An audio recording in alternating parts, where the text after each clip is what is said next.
En direct depuis le couvent des Jacobins à Rennes, depuis la seconde édition du Salon Terre et Mer 35, 24-25 avril, et puis surtout en direct depuis le plateau télé, mon prochain invité, mon nouvel invité, Sébastien Guimbel. Bonjour Sébastien, vous êtes le directeur de marché Equipia Habitat Transitoire. On va voir de quoi il en retourne. Un élément clé, lutter contre l'habitat indigne. Je vous cite, nous avons développé une gamme dédiée et qualitative répondant aux besoins spécifiques des publics à héberger. Tout d'abord, Equipia, à quel âge?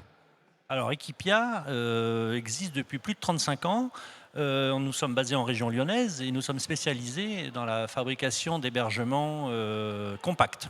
Compact. Est-ce Voilà. que vous avez toujours envisagé le développement de ces habitats compacts? On voit d'ailleurs un exemple devant vous, je crois que c'est 25 mètres carrés. Exactement. On verra ça en détail, en direction de ce que je vois, lutter contre l'habitat indigne et donc peut-être des publics fragiles.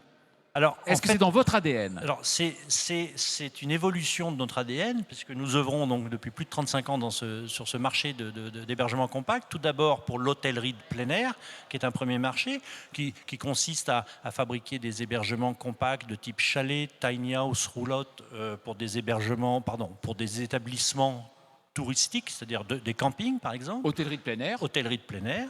Nous avons un second marché qui est celui des particuliers où nous proposons plus simplement des studios de jardin.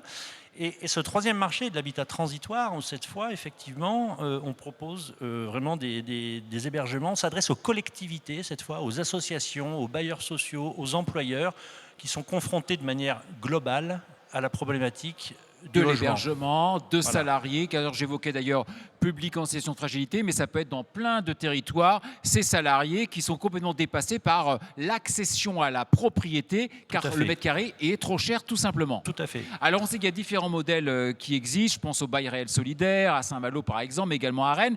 Vous donc l'habitat compact, alors concrètement, vous allez voir par exemple une collectivité, qu'est-ce que vous lui dites alors? Vous lui dites, voilà, vous avez de nouvelles entreprises, des salariés qui sont là, comment on les héberge? Parce que souvent, c'est la problématique. En fait, on arrive avec des solutions clés en main, des hébergements finalisés, c'est-à-dire prêts à être exploités, qui sont caractéristiques de l'habitat transitoire. C'est-à-dire que nos hébergements répondent donc se distinguent par des caractéristiques spécifiques. Tout d'abord, ils sont beaux. C'est vrai. Et nous tenons, même dans l'habitat transitoire, à faire du beau, qui est pour nous donc un vecteur de dignité. Ensuite, ils sont mobiles. C'est important pour une collectivité de pouvoir les charger sur un camion et de les déplacer facilement d'un site à un autre. Ces hébergements bénéficient d'une isolation renforcée, mais c'est plus que renforcée. C'est une isolation qui répond à la norme environnementale RE 2020.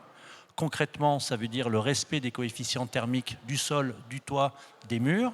C'est aussi des huisseries à double vitrage et à rupture de pont thermique. C'est une circulation de l'air très importante assurée par un extracteur d'air à sonde hygrométrique autonome. C'est aussi un matériel, le choix du bois? Oui, alors le choix du bois, des couleurs intemporelles, du gris anthracite, de l'acier gris, du bois. Qui se font dans tous les paysages? Qui se font dans tous les paysages. On garde le beau comme vecteur d'intégration, mais on pense aussi à la dignité des publics accueillis. On respectera toujours beaucoup plus un hébergement qu'on apprécie, qu'on trouve beau. On pense à l'acceptabilité des riverains également. Et quand Sébastien Guimbel, vous évoquiez effectivement transitoire, du coup, qui visez-vous? Qui la collectivité va-t-elle pouvoir mettre ainsi hébergé? Vous avez plusieurs types de publics. Tout d'abord, la collectivité va souvent être confrontée aux problématiques de l'hébergement des publics en situation de précarité. Donc vous avez typiquement des hommes ou des femmes isolés, avec des enfants mineurs ou sans enfants. Vous avez des sans domicile fixe, vous avez des mineurs non accompagnés. Mais vous avez aussi un public que je qualifierais de non précaire, mais qui a de gros besoins, comme les jeunes actifs qui n'arrivent pas à se loger sur des régions où le foncier est rare ou cher. Les littoraux. Vous avez les saisonniers, les travailleurs saisonniers, bien sûr, c'est une vraie problématique. Et alors, la collectivité va vous dire, mais attention, moi, il faut que j'ai du foncier où je peux accueillir ce type d'habitat. Oui, alors, une condition, effectivement, c'est d'avoir du foncier. Alors nous, on est fabricant d'hébergement, mais on apporte aussi notre expertise en amont, pendant et après, je dirais en aval de la prestation. C'est-à-dire qu'on va guider aussi la collectivité dans le choix du foncier qu'elle propose, on va la guider dans l'optimisation de l'implantation des hébergements. Il y a des optimisations qui font qu'on va réaliser des économies d'échelle sur les réseaux, par exemple, et on l'accompagne aussi sur le cadre réglementaire. Eh bien, parfait. Est-ce que vous avez des exemples brétiliens à nous citer?